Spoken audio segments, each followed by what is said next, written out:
Dalam kisah Nehemia ini, kelihatannya kita melihat pahlawan pemimpin yang luar biasa. Dia diberi tanggung jawab, diberikan segala resources yang dibutuhkan untuk membangun Yerusalem. Dan kemudian jadilah itu selesai. Terlihat sangat-sangat luar biasa ya. Tetapi ketika kita lihat kitab ini dari pasal 1 sampai akhirnya, ternyata dia mengalami ancaman-ancaman juga di dalam membangun tembok Yerusalem. Semacam apa ancaman itu, saudara?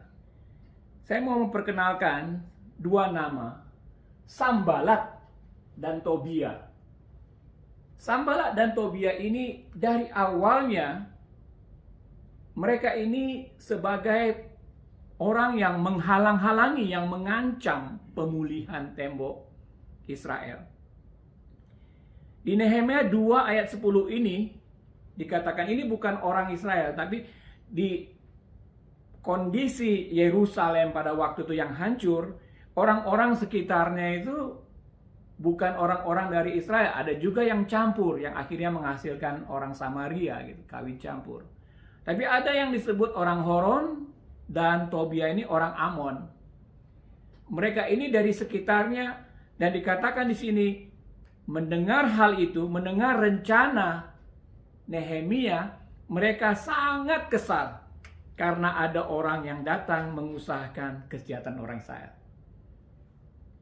Orang ini sangat kesal. Jadi ada orang yang tidak suka akan adanya pemulihan. Sanbalat dan Tobia. Kesel dia kalau ada terjadinya kemakmuran. Kesel dia kalau ada terjadinya kebaikan. Kesel dia kalau ada generosity. Sesuatu yang mau dibagikan dan sebagainya. Dia mau supaya setiap kondisi itu janganlah pulih. Biar terpuruk. Ya, kondisi Israel pada waktu itu. Ada orang-orang yang seperti itu, saudara. Yang tidak mau terjadinya kesejahteraan bagi orang Israel. Di ayat 19, ketika Sanbalat, orang Horon dan Tobia, orang Amon pelayan itu, dan Gesem, orang Arab, mendengar itu, mereka mengolok-ngolokkan dan menghina kami. Jadi ada orang yang kesal, tapi kesalnya itu nggak hanya bagi dia saja, dia praktekkan untuk mengolok-ngolok dan menghina pemulihan. Selanjutnya, Nehemia 4 ayat 7.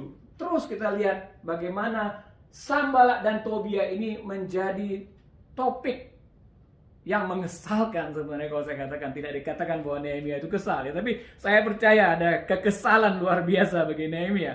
Di ayat 7 dikatakan, di pasal 4 ayat 7, ketika Sanbalat dan Tobia serta orang Arab dan orang Amon dan orang Asdod mendengar bahwa pekerjaan perbaikan tembok Yerusalem maju, jadi bertambah bagus, dan bahwa lubang-lubang tembok mulai tertutup, maka sangat marahlah mereka.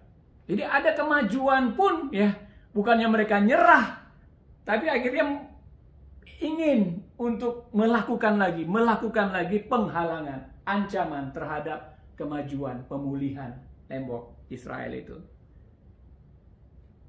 Sepertinya tidak mudah Sanbalat dan Tobia ini menyerah ya. Ketika awal dia mendengar, dia sudah kesal. Ketika dia melihat, dia marah. Tapi juga saudara, apa yang dilakukan selanjutnya? Di sini dikatakan ketika Sanbalat dan Tobia serta orang Arab dan Gesem, orang Arab itu dan musuh-musuh kami yang lain mendengar bahwa aku telah selesai membangun kembali tembok.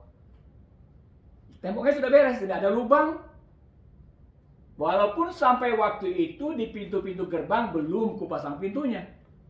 Maka Sanbalat dan Gesem mengutus orang kepadaku dengan pesan, mari kita mengadakan pertemuan bersama di Kefirim, di lembah Ono, tetapi mereka berniat mencelakakan aku. Jadi dia sudah melihat itu sudah jadi, dan akhirnya orang ini kemarahannya diwujudkan dengan dia mulai memanipulasi dan mau mencelakakan, mau membunuh pemimpinnya, yakni Nehemia itu.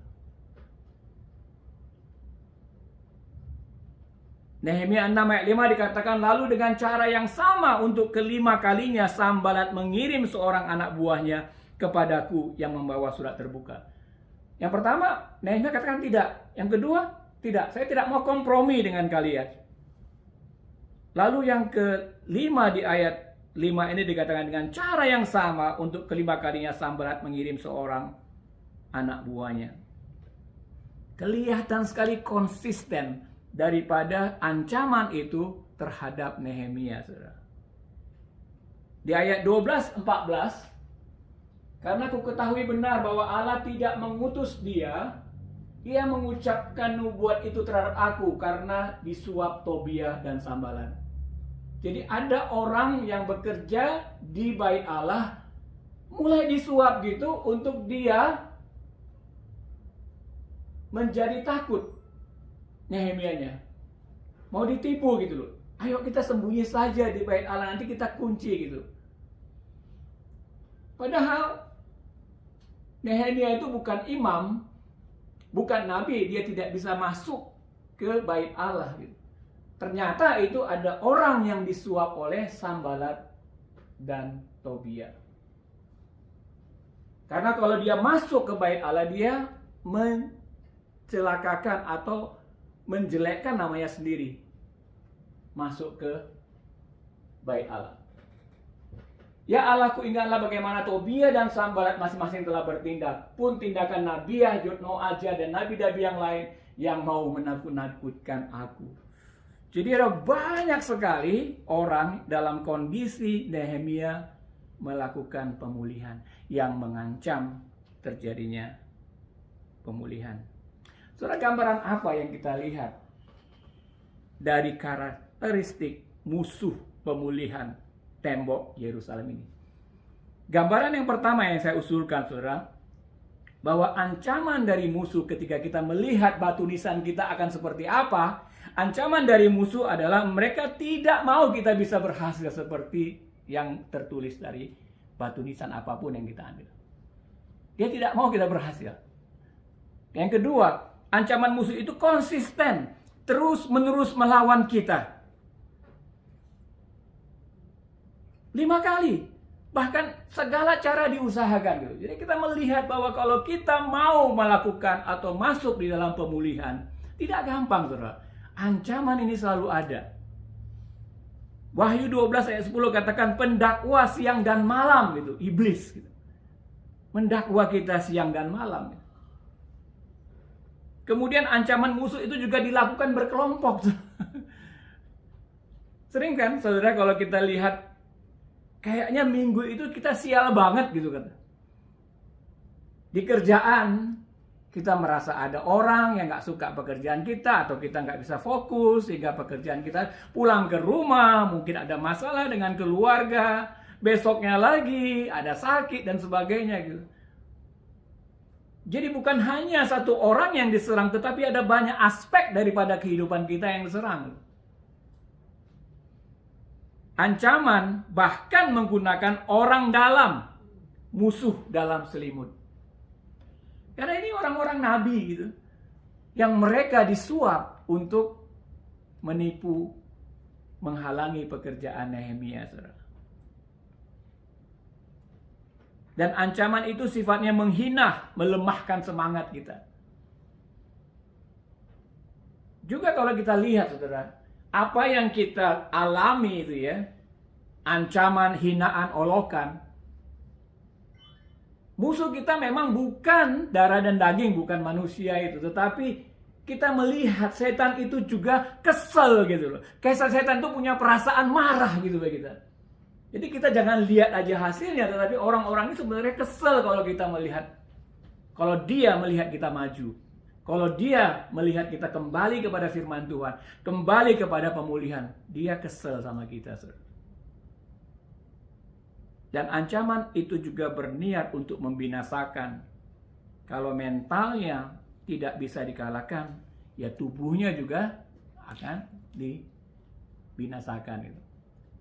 Saudara, dalam konteks ini, itulah yang akan menjadi ancaman kita kalau kita mau melakukan pemulihan dalam hidup kita.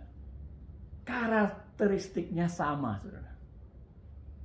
Nah, respon yang diharapkan, saudara, kalau kita melihat bagaimana Nehemia ini Dia konsisten, dia fokus dengan panggilan Tuhan. Tapi dia juga berdoa. Sehingga dia bisa selamat daripada ancaman itu. Tapi yang saya sarankan saudara, secara praktis saja bagi kita gitu. Karena kita ini seperti masuk ke dalam satu pertandingan. Dan kita lihat ancaman itu juga akan terus menghalangi kita. Maka yang pertama-tama kita harus bangun adalah juga ritme kita. Kita punya irama yang jelas untuk kita hidup menghadapi ancaman-ancaman itu. Ada irama yang jelas, ada ritme yang jelas, saudara. Jemaat harus peka, rendah hati, dan berusaha untuk tidak menerima ancaman-ancaman itu, melainkan tetap fokus, bergantung dan berdoa untuk mencapai janji-janji Tuhan bagi kita. Dan ritme ini untuk kita bisa konsisten menahan serangan musuh. Kalau kita melihat ancaman musuh seperti ini, mau nggak mau saudara, kita punya irama yang jelas dalam kehidupan rohani kita. Pertahanan rohani kita. Setiap hari, apakah kita sudah berdoa? Apakah kita sudah menggantungkan hidup kita pada Tuhan? Apakah kita sudah terinspirasi oleh firman Tuhan? Setiap minggu, apakah kita sudah bersekutu bersama-sama menolong satu sama lain? Bahkan juga apakah kita sudah pergi keluar menceritakan kabar baik kepada orang lain? Kita perlu saudara untuk memberikan hidup kita ritme. Kalau tidak, musuh itu akan mencari kesempatan seperti dikatakan bahwa iblis itu seperti singa yang mengaum-ngaum mencari kesempatan untuk menjebak, menelan kita, orang-orang yang percaya. Nah, ritme ini, irama hidup kita ini sangat-sangat diperlukan sekali untuk kita bisa membentengi diri kita. Jadi pertemuan hari Minggu itu sangat-sangatlah menjadi irama yang sangat membuat kita, kalau datang, bukan sebagai ritual, tapi kalau datang kita, ayo saya punya masalah, doakan saya. Kemudian ada kesempatan kita juga untuk berdoa bagi satu sama lain. Ada juga kesempatan untuk kita ditegur oleh firman Tuhan. Dan ada juga kesempatan untuk kita membangun rasa percaya diri kita kepada satu sama lain. Karena mereka juga orang percaya, saudara. Yang kedua, respon kita, selain kita memiliki ritme irama, yang kedua yang saya sarankan saudara, kalau kita memang tidak lagi melihat harapan kita seperti nisan kuburan kita, kata-kata dari firman Tuhan, mungkin kita sudah kehilangan gairah rohani. Mungkin kita sudah tidak ada lagi semangat untuk mau berjalan atau bahkan berlari, bertanding seperti itu. Selidiki hati kita, apakah kita perlu bertobat? Karena kalau kita seperti bangsa Israel itu, mereka melakukan dosa ketika mereka sudah banyak sekali enak hidupnya, saudara. Firman Tuhan katakan mereka mulai masuk dosa dan keinginan daging dan kehidupan dunia seperti itu. Akhirnya mereka dihukum karena dosa-dosanya dibuang. Nah saudara, kalau kita sudah dalam situasi seperti itu, bagaimana kita bisa melihat pemulihan kecuali kita datang kepada Tuhan bertobat. Buka hati, tinggalkan mental salah atau mental victim itu. Kadang-kadang kita melihat dalam hidup ini saudara, bahwa kita ini sudah itu gitu. Jadi akhirnya tidak terjadi, akhirnya kita sudah merasa saya ini udah korban, nggak bisa apa-apa lagi. Saya nggak bisa pulih lagi karena ya saya seperti ini gitu. Ketika firman Tuhan kita baca, kita dengar gitu, kita nggak bisa tergerak lagi oleh hati kita untuk melihat ke depan seperti apa, karena mental victimnya itu sudah menguasai kita gitu. Oleh karena itu memang kita perlu menyelidiki hati, mungkinkah ada roh-roh sambalat, tobiat ini yang sudah menguasai kita gitu. Dalam ancaman kehidupan kita di masa lalu sampai saat ini, apakah ada roh-roh itu yang sudah berkuasa bagi kita, sehingga kita tidak lagi melihat butuhnya pemulihan dalam kehidupan kita, sehingga kita tidak lagi melihat bahwa kita ini sebenarnya diajak Tuhan untuk hidup dalam berkelimpahan. Yohanes 10:10 katakan, aku datang supaya kamu hidup, dan hidup di dalam kelimpahan. Firman-firman Tuhan yang saya listkan 10 tadi itu adalah hidup berkelimpahan, saudara. Bukan makin kaya di dunia, tetapi makin kaya secara rohaninya, makin kuat dan makin sejalan dengan rencana-rencana Yesus dalam kehidupan kita. Saudara, di akhir daripada Sanballat dan Tobia ini, saudara, Nehemia 6:15 katakan, maka selesailah tembok itu pada tanggal 25 bulan Elul, dalam waktu 52 hari, mukjizat 52 hari diselesaikan. Ketika semua musuh kami mendengar hal itu, takutlah semua bangsa sekeliling kami. Mereka sangat kehilangan muka dan menjadi sadar bahwa pekerjaan itu dilaksanakan dengan bantuan Allah kami. Saudara, kita perlu untuk menakutkan musuh, ancaman-ancaman kita. Dengan apa, saudara? Dengan kita memulihkan bangunan rohani hidup kita. Firman Tuhan yang kita tampilkan tadi itu adalah that is my milik saya gitu. Karena apa? Itu firman identitas yang diberikan oleh Tuhan kepada saya. Itu saya gitu. Itu milik saya. Dan saya akan sejalan dengan firman itu. Dan itulah pemulihan yang kita lakukan pada zaman ini, saudara. Kita tidak lagi membangun tembok-tembok apa yang kita perlukan. Mungkin di rumah ya baguslah kalau memang mau mempercantik rumahnya kita. Kalau di Indonesia masih perlu tembok, Bu, ya Pak ya.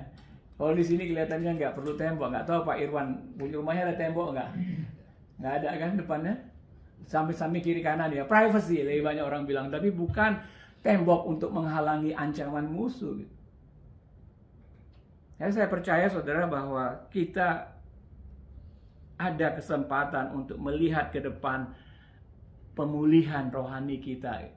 Bahwasanya, ya, ancaman ada, tetapi saya akan mengatakan kepada ancaman dan musuh-musuh itu, saya berhasil. Sama seperti ketika itu musuh kami mendengar, takutlah semua bangsa. Musuh-musuh takut kalau apa? Kalau kita sudah terus bertekad dalam hati kita, saya mau maju terus, saya mau bertumbuh terus. Musuh kita takut oleh karena apa? Semangat yang ada itu yang membuat mereka takut. Dan semangat itu bukan karena kedagingan kekuatan kita, tapi karena pertolongan Roh Kudus yang menyertai kita. Dia dapat memberikan dan memampukan kita untuk tetap membara, bersemangat. Apapun tantangan yang kita hadapi, apapun seberat apapun itu, Dia lebih besar daripada semua itu. Nah, ini yang harapnya, saudara, kita melihat ke depan.